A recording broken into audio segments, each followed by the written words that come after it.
En el cristianismo, por ejemplo, la Biblia se lee en voz alta en las ceremonias litúrgicas, pues siempre se considera que Dios habla a los seres humanos y no les escribe. El carácter oral del marco conceptual en el texto bíblico, incluso en las secciones epistolales, resulta abrumador. La voz hebrea dabar, que significa palabra, también quiere decir un suceso y por ende se refiere directamente a la palabra hablada. En la teología trinitaria, la segunda persona de Dios es la palabra y equivalente humano para la palabra, en este caso, no es la palabra humana escrita, sino la palabra humana hablada. Dios Padre habla a su Hijo, no le escribe. Jesús, la palabra de Dios, no dejó nada por escrito, pese a que sabía leer y escribir. Lucas, capítulo 4, versículo 16, ON, Tecnología de la Palabra, página 53, 1982. Bueno, esto es casi como diríamos la síntesis de lo que habíamos explicado en el capítulo anterior, ¿no? O sea, lo que habíamos dicho en el capítulo anterior de esto. Tomen esa oración, ese párrafo de on y piénsenlo como contenido, como metodología de análisis, pero también como teoría del conocimiento, ¿no? O sea, ahí fíjense que un párrafo puede dar un montón de explicación de categorías analíticas educativas. Yo quería con esto también decirles que la caballería, que también está absolutamente reglada, los escritos más antiguos datan del siglo XIII. Datan del siglo XIII los escritos. O sea, antes era tradición oral. ¿Cuándo habíamos dicho se escribe algo? La necesidad que no se pierda. Significa que para el siglo XIII la caballería ya no es un dominio constante y hegemónico, sino que hay nuevos actores sociales. Y justamente es culpa de este modelo feudal aristocrático que la caballería no es lo más importante del mundo en ese occidente del siglo XIII. Pero quería leer algunas de las consideraciones de esas leyes que nosotros vemos. El Código de la Caballería, 1253, está escrito, ¿no? O sea, es anterior, es una construcción oral. Dice, ¿qué cosas son tenidas de guardar los caballeros? Señaladas cosas ordenaron los sabios antiguos que guardasen los caballeros, de manera que no erraran en ellas. Me cuesta, estoy tratando de castellanizar lo actual, porque está en castellano antiguo, así que les pido disculpas si me escuchan, porque por ahí se me va a escapar la palabra antigua, mi intento. Y son aquellas que dicha habemos de jurar cuando reciban orden de caballería, es decir, cuando son acreditados. Esta es la lógica de la prueba, de la evaluación de que siempre hablamos. Así que no son de excusa de tomar muerte por la ley, ni estar fuera, ni ser en consejo, pero en ninguna manera de menguarla. Más bien, hay que acrecentarlas, ¿sí? Bien, entonces, deben guardar respeto y homenaje, a cuidar las palabras que posean. Fíjense lo que nos habíamos escuchado de Arturo y lo que hablábamos en el capítulo anterior. Y han de guardar a un caballero, a la dama, y por sobre todo cuidar a la Iglesia Católica, ¿sí? El oficio de caballero es el fin e intención de toda orden de caballería. El caballero que no cumpla con su misión contraria a su orden. El oficio de caballero es mantener la fe católica.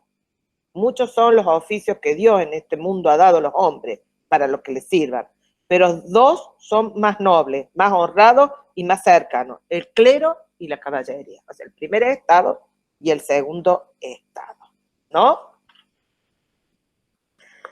En manera que deben honrar a los caballeros. Honrados deben ser muchos los caballeros. Y esto por tres razones, ¿viste? El elemento de la tríada que constituye la lógica del pensamiento cristiano. La tríada. La una por nobleza de linaje, la otra por bondad, la tercera por la pro de ellos viene, y por ende los reyes deben honrar como aquellos con quienes han de hacer su obra, dando y honrando a sí mismos como ellos, acrecentando su poder en la honra. Bueno, muy lindas palabras, pues sabemos que esto no se cumplía, pero me parecía importante y preguntarnos cuándo deja esta caballería de ser el centro fundamental. Y nosotros tenemos que volvernos a remitir a órdenes del Santo Papado.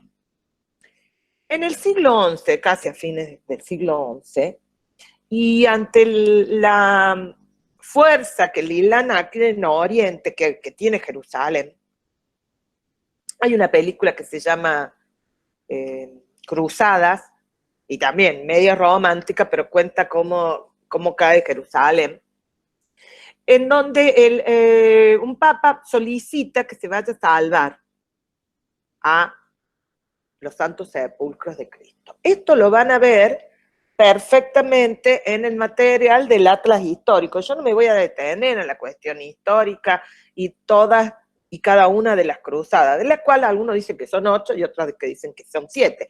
¿Por qué algunas dicen son 8 y son 7? Porque hay una que sería la cuarta, no me acuerdo si la cuarta o la tercera, disculpen a esta bibliografía oral si se equivoca, en donde hay uno que se llama la Cruzada de los Niños, que hay varias explicaciones de esto. Una, la cantidad de huérfanos que había, pululando en las calles, en las ciudades, y hubo una convocatoria que el alma santa de los niños, tan amada por Dios, podía ser algo así como un ejército de ángeles que Dios ayudara a salvar el sepulcro. La cuestión que se convoca a estos niños, inclusive se logra dinero para embarcarlos. Bueno, dicen que algunos naufragaron y otros dicen que los que llegaron a Constantinopla fueron vendidos como esclavos. Entonces nunca llegaron ni siquiera a Jerusalén. Entonces algunos dicen si es o no es. Pero corren los tiempos, ¿se acuerdan en uno de los capítulos que nosotros vimos cuando el papado dio la orden de vender niños? Bueno, más o menos por ese tiempo, ¿no? Entonces, de alguna manera se libraron de muchos huérfanos que molestaban y evitaban los merodeadores. Esta es mi visión. Disculpen la analogía con la actualidad.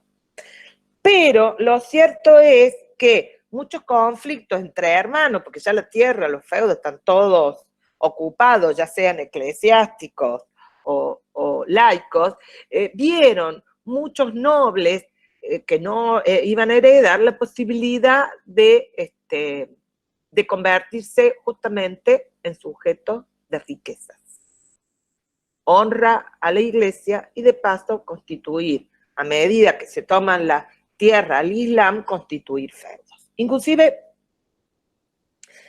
se crearon órdenes específicas, la de ellos, la más importante, la de los templarios, una orden que ni era secular ni era monástica, sino combativa. El símbolo de los templarios era dos caballeros en un caballo, para demostrar que eran pobres, solemnes, y nacieron siempre con esa misión que desde la época carolingia había. Ellos creaban postas, lugares en donde los peregrinos a Tierra Santa podían resguardarse, dormir, comer, cuidarse, cuidar a enfermos, y al mismo tiempo aprendían a combatir para salvar a los peregrinos. Esto hizo que esta orden rápidamente, esta orden guerrera rápidamente, cubriera toda esa Asia Menor, parte del norte, las islas mediterráneas, Malta, Chipre, Creta, y crearan un espacio de confianza en donde mucha gente depositaba sus bienes a ellos. Entonces, iban con la orden de el monje principal, digamos, el general principal de la orden, por ejemplo, la zona de Languedón francesa, ya les digo por qué pensé en Languedón y en otra parte. Entonces, ahí iban con una demostración que tal caballero había dejado en el templo templario de Languedón X cantidad de riqueza. Entonces, cuando iba, bueno, sosténgale y cobre de eso. Entonces, fueron acumulando. Entonces, cuando se tomaba una ciudad islámica, se la saqueaba, entonces toda esa riqueza también iban a estos templos. Y cuando digo se saqueaba, vamos de nuevo, ¿qué se saquea? Todos los bienes, también libros. También libros. Libros de fácil traducción, porque no se olviden que en España, en el sur, hay casas de altos estudios árabes, por ejemplo, como Toledo, ¿no? Entonces, las traducciones eran posibles. En este movimiento, que duran 2 siglos, en realidad, vamos a ser sinceros, los santos sepulcros no se salvan. Sí se logra cierto negocio ahí entre que donde se erige una iglesia estén cuidadas por órdenes religiosas, católicas, mundo griego, cristianismo griego y también musulmán, porque esto hay que decirlo. En medio de esta crisis de la disputa que hay con Constantinopla por los santos sepulcros, y Constantinopla que muchas veces no quiere ayudar porque también está combatiendo durante 3 siglos, combate los asedios musulmanes, hay una ruptura entre la iglesia romana y la iglesia bizantina. ¿Vieron? Para que dejen de decir la iglesia en singular. Se separa la ortodoxia bizantina y se llama así, ortodoxia. ¿Saben cuál fue una discusión durante 10 años de pensadores, de sínodos obispales con respecto a la ortodoxia? Yo les voy a decir, hubo muchas, pero fíjense el detalle de la disputa de crear un modelo hegemónico. Los católicos, cuando se hacen el nombre del Padre, dicen en nombre del Padre, del Hijo, del Espíritu Santo y del Espíritu Santo. El mundo ortodoxo dice que no puede haber distancia mayor entre el Padre y el Espíritu Santo que haya del Hijo. No, entre el Padre y el Hijo con el Espíritu Santo. Por lo tanto, la cruz no puede ser más alargada en su línea vertical que horizontal, tiene que ser cuadrada, porque hay la misma distancia. Y segundo, que no se puede decir en nombre del Padre, el Hijo y Espíritu Santo. Hay que decir en nombre del Padre, Hijo, Espíritu Santo, sin la I, porque la I da presencia de otra identidad, y la Santa Trinidad es una sola identidad. Bueno, digo, así, 10 años de discusión. Se ve que cumplían con el voto de castidad y se dedicaban a discutir. Bueno, pero digo, cosas así se discutieron, pero lo que estaba ahí también en juego es la autoridad de Roma, las líneas religiosas, el clero, ya sea secular o reglar, que les reglar había un montón. ¿A quién tenían que responder? Porque en medio de esto, muchos nobles laicos habían creado también sus propias redes entre sus feudos de órdenes reglares, como la Cluny, la circense, que de alguna manera disputaban la pureza de sangre, mientras que en ciertos lugares el cristianismo católico se estaba definiendo en lo que Roma llamó herejías, por ejemplo, la de los cátaros, ¿no? La de los puros. Y los anabaptistas. Los anabaptistas eran un grupo muy peligroso en este sentido, que ellos querían acelerar la llegada de Dios, por eso no tenían hijos. Así era el fin del mundo, porque si se acababan los humanos, todo, o sea, ¿para qué traer un alma a sufrir a este mundo si ya las almas estaban bien? No, digo, muchos pensamientos. Y la zona de los cátaros es la zona de Languedón francesa, cosa que cuando terminan las cruzadas y el Papa necesita plata y ya no le viene nada de lo que le venía de Oriente, y el emperador, el francés, también necesita dinero, va a haber un acuerdo entre el papado y el emperador para acabar con los templarios, para quedarse con las riquezas de los templarios. Hay una persecución a los templarios terrible, o sea, queman vivos y los torturan de a miles, ¿no? Con la excusa de que son zoomorfos, o sea, que tienen relaciones sexuales con los animales, los acusan de todo. Y queda desmantelada los templarios, y de paso matan a los anabatistas, matan a los cátaros. Bueno, para que vean que ustedes no es que hay hegemonía todo el tiempo, el esfuerzo, digamos, por eso hablamos del proceso de hegemonización, no de la hegemonía como lo instituido. Bueno, en este proceso de las cruzadas pasó que cuando son barridos los cristianos de Oriente, muchos se fueron con sus riquezas. Pero además, algunos lograron un poco de riqueza y, en algunos casos, romper la línea de legitimidad de la servidumbre cuando su señor feudal moría. Por ejemplo, Ricardo Corazón de León muere en las cruzadas. Por eso, Robin Hood vuelve como hombre libre. Él no vuelve como súbdito. No vuelve como siervo. Súbdito es de otro periodo. Yo ya estoy pensando en los capítulos futuros. Vuelve como hombre libre. Ser hombre libre, romper con el sistema de vasallaje, con el sistema de servidumbre, tenía que ser también un ejercicio de la justicia. ¿Vieron cuando hablamos que el centro del modelo de la sociedad testamentaria es quien imparte la justicia? Y nosotros tenemos dos estamentos, dos estados que son, digamos, los importantes, el clero y la nobleza. ¿Cómo un siervo demuestra que durante un año y un día ha sido libre? Necesita testigo. ¿Pero qué testigo no lo va a denunciar? ¿Saben qué? El cura en secreto de confesión no puede revelarlo. Entonces, un siervo que quedó libre, iba el cura a decir, yo a partir de hoy estoy libre, en el año calendario litúrgico, a 10 días de la Pascua. Entonces, a 11 días de la próxima Pascua, si sigo siendo libre, no me tengo que volver a enfeudar. Entonces, nosotros habíamos ya hablado de la alianza que se establece con los guerreros principales de las comunidades germánicas, con los nobles romanos, unida por la ideología cristiana, y cómo el clero se convertía en la mano derecha de ellos, en tanto que eran los que registraban todo, eran los que los aconsejaban, ¿sí?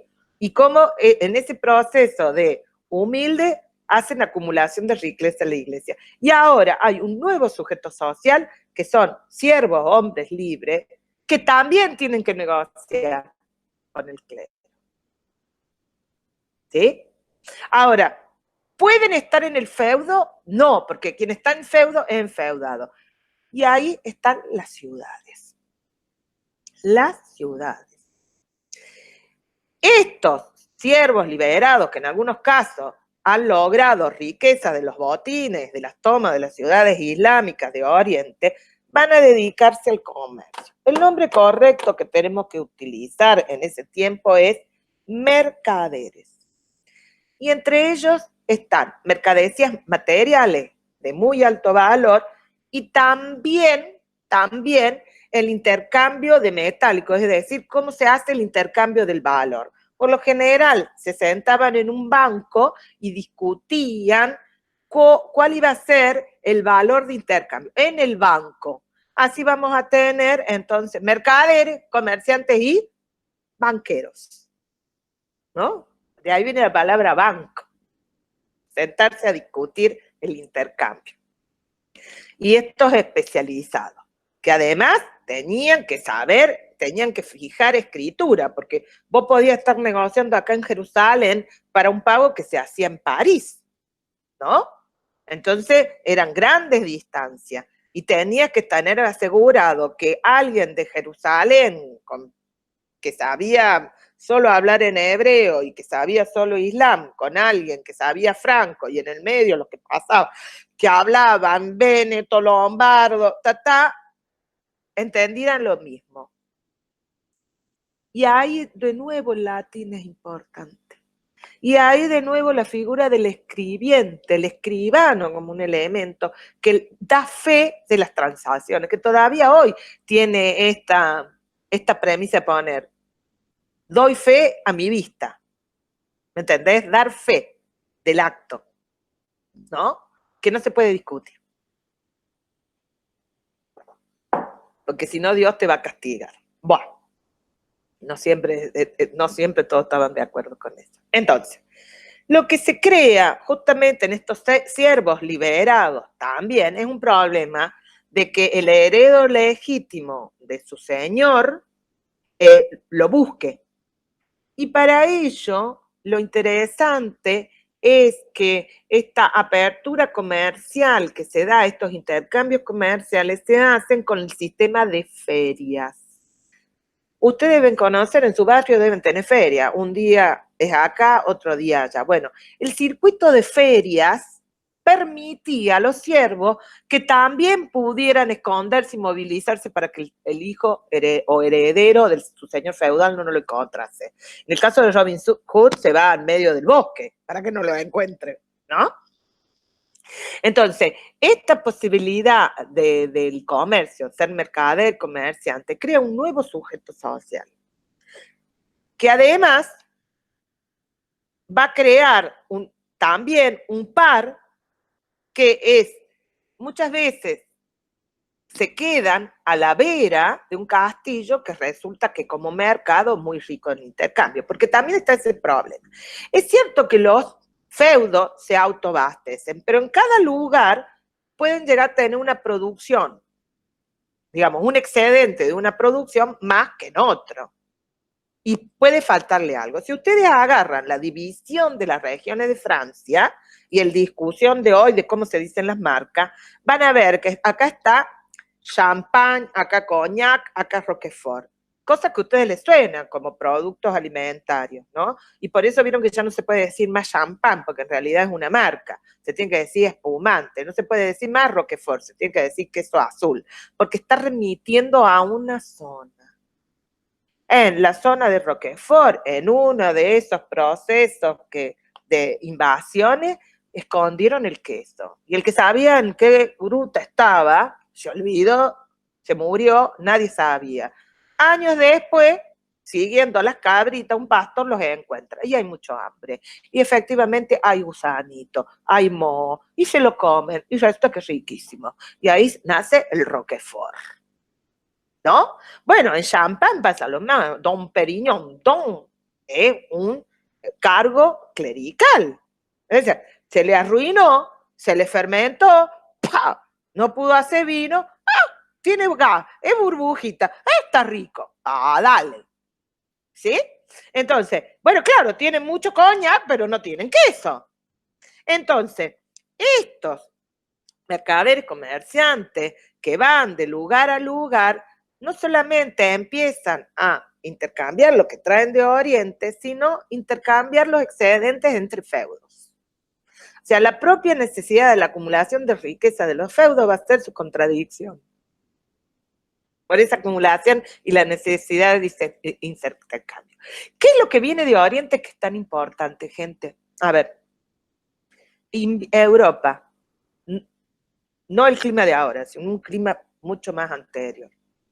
Invierno, 8 meses, frío, no crece nada, porque no, todo era bastante, digamos, había domesticación de especies vegetales, pero no había 4 producciones al año como hay ahora, ¿no? Entonces había que conservar la carne y había que conservar la verdura. ¿Cómo se conserva? ¿Cómo se hacen las conservas? ¿Qué se necesita? Las especias. Pero las especias son de clima cálido, vienen de allá, de la China, vienen de Asia, los árabes la traen, viene de África. Entonces, lo que ustedes hoy es fiambre secundario, la mortadela con esas pimientitas, el salame todo rodeado de ese ají triturado, va a ser vital porque ese era el único alimento que tenían en invierno. Entonces, una bolsa de pimienta tenía el valor de una heladera hoy. La sal para salizar los pescados, las carnes, ¿se dan cuenta? Las especies eran la tecnología de la conservación del alimento. Las especies, recuérdenla, y recuerden por qué viaja Colón, allá en el siglo XV. Y ahí vamos a cerrar el círculo del proceso de la desestructuración del modelo feudal para el inicio del capitalismo. Bueno, ese es un adelanto que lo veremos después. Pero en este proceso, en muchos casos, el propio señor feudal negocia con sus siervos para sacar rédito. ¿Cuál es el rédito mayor? ¿Saben cuál es el impuesto más importante que tiene el señor feudal a estos mercaderes comerciantes? El impuesto por los caminos, por transitar sus caminos. ¿Cómo se llama ese impuesto hoy? El peaje, chicos. Lo que ustedes creen que es moderno, no, es feudal. ¿Vieron que nada es tan nuevo? El peaje. Entonces a él le conviene atraer a los mercaderes y comerciantes. ¿Cómo son atraídos los mercaderes y comerciantes? Bueno, piensen en qué necesidad tiene un sujeto que viene viajando de meses en meses para que se quede 1 o 2 semanas en el lugar. ¿Cuáles son actividades comerciales propias, digamos, actividades para satisfacer la necesidad de estos grupos? Bueno, vienen en carretas, ¿no? Las carretas son hechas de madera y cuero. Las carretas se rompen. Entonces, necesitan madera, cuero, hierro. Necesitan un buen herrero, necesitan un talabartero, un curtidor. No solamente eso, cuando llegan quieren escribir una carta, necesitan un escribante. Ay, me duele el diente, me tengo que arreglar. ¿Quién es el que arregla, saca diente y arregla?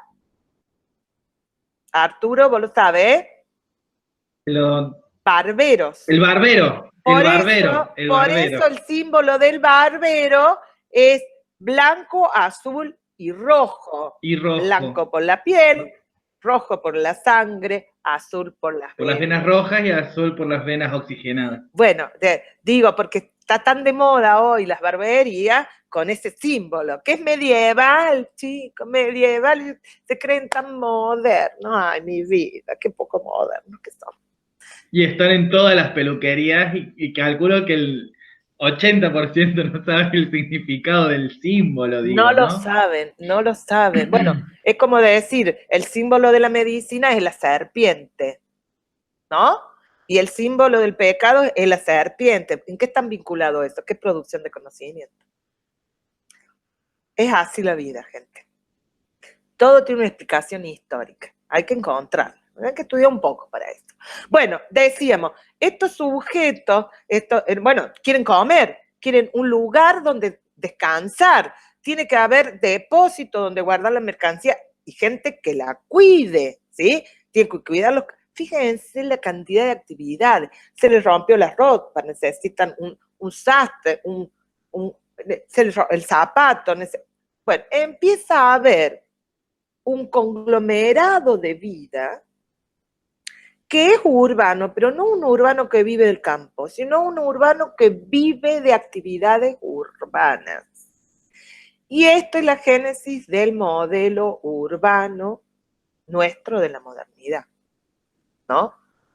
Que a diferencia de las ciudades antiguas, que eran espacios donde se habitaban, pero viviendo de actividades rurales, acá son urbanos que viven de actividades urbanas. Esto es un nuevo sujeto social, ¿no? Un sujeto social que tiene necesidades propias, pero además que el clero va a ver y va a decir, ojo, yo a estos los tengo que convencer. ¿Cómo los convenzo? Si estallan estos burgos, porque justamente no se las llama ciudades, se las llama burgos, ¿no? Y ustedes deben conocer Petersburgo, la ciudad de Peter. Brandenburgo, la ciudad de Branden. Bueno, en España hay un burgo, porque los españoles, digamos, mucha creatividad no tienen. Por eso cuando vinieron acá a Córdoba, vieron cómo les pusieron a los ríos. Primero, segundo, tercero, cuarto y quinto. O sea, poca creatividad, pero no importa. Ya sé que soy mala, a veces soy un poquito mala. Esto está fuera de una bibliografía oral esto. Pero les decía, el burgo, y no es casual, es el espacio externo a la pared del castillo. ¿Por qué? Porque el señor feudal no estaba obligado en un asedio, a cuidarlos. No eran siervos de él, no lo tenían por qué cuidar. Entonces los hacía tener por extramuros del castillo. Por supuesto que justamente lo que tenían fácil los mercaderes que se levantaban todo y se iban. ¿Se entiende? Pero muchos, cuando podían hacer cierta fortuna, se quedaban, ¿no? Y también hicieron sus propios espacios de resguardo. Por eso, ustedes van a ver que en algunos casos, las ciudades también van a tener murallas, ¿no? Y quería mostrarles dos casos.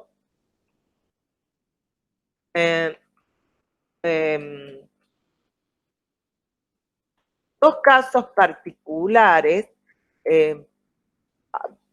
que tienen, digamos, algunos elementos para tener en cuenta. Básicamente, uno, porque quiero que reconozcan esta modalidad de ciudad, una para mí importante en términos de historia de la educación, ya van a ver en el núcleo 4 por qué, que es Feltre, de donde van a ser un pedagogo de mucha relevancia e importancia, que es Vittorino da Feltre, y el otro, Vittorino da Feltre tiene un himno propio, que a mí me gusta mucho, y que dice, Felt piena de Toseit, Feltre llena de niños, porque durante, no quiero ser exagerada, pero durante 8 o 9 meses por el frío, por la nieve, nadie podía salir. Bueno, se producían muchos chicos. Y fue un lugar donde él avanzó. Y la otra es justamente, ya que estuve hablando de los cátaros y Carcansón, les quería mostrar justamente Carcansón, porque no casualmente fue una ciudad, que se amurallada, rica gracias a los templarios, que fue invadida en acuerdo del papado con el emperador para quedarse con sus riquezas. Bueno, fíjense que esta es una ciudad con su doble muro, ¿lo ven? Bueno, hoy hay pasto, pero esto era el famoso foso, ¿no? Que acá está la parte vieja y acá se creaba el resto de la ciudad. ¿Sí? Es bellísima y tiene un vino muy rico, el que quiera. Cuando vayan a Francia, no la dejen de visitar. Y el otro caso, no sé si la foto es, pero quiero que ya piensen en esta Feltre. ¿Ves que tiene este muro? Da a la parte vieja y está abajo lo que ha ido creciendo después con la campiña, ¿no? Que es sobre una montaña. Hermosa Feltre. Ya vamos a hablar de Feltre cuando hablemos de Vittorino. Entonces, estos nuevos sujetos que son libres, y tenemos el problema, decíamos que la estructura del poder de esta sociedad estamentaria, que es la feudal, es la justicia. ¿Cómo lograr justicia a ellos si no quieren depender de ningún señor? Entonces lo que ellos van a crear es la asamblea, la vieja estructura de la asamblea de los iguales. Esta asamblea de los iguales va a responder a dos nominaciones, y yo quiero que las entiendan bien las nominaciones, porque en ese momento son sinónimos, que en el mundo capitalista después van a dejar de ser. Creaban lo que se llamaban las corporaciones o los gremios de actividad. Dicho en latín, creaban las universitas. La palabra universidad que implicaba un universo de, entonces siempre tenía que estar agregado en qué se refería. Entonces, los panaderos se juntaban con los panaderos, los talabarteros con los talabarteros, los orfebres con los orfebres, los pintores, bla, bla, bla, los médicos. Ese es el origen de nuestras universidades, allá, siglo XI, XII, en términos de prácticas. Hay una película que la vamos a subir, que es la historia de Abelardo y Eloísa. Abelardo, el cual ustedes van a leer también parte de eso. Y estos espacios urbanos van a crear dos cosas. Uno, va a crear una nueva línea clerical, la niña mendicante, es decir, los que mendigan.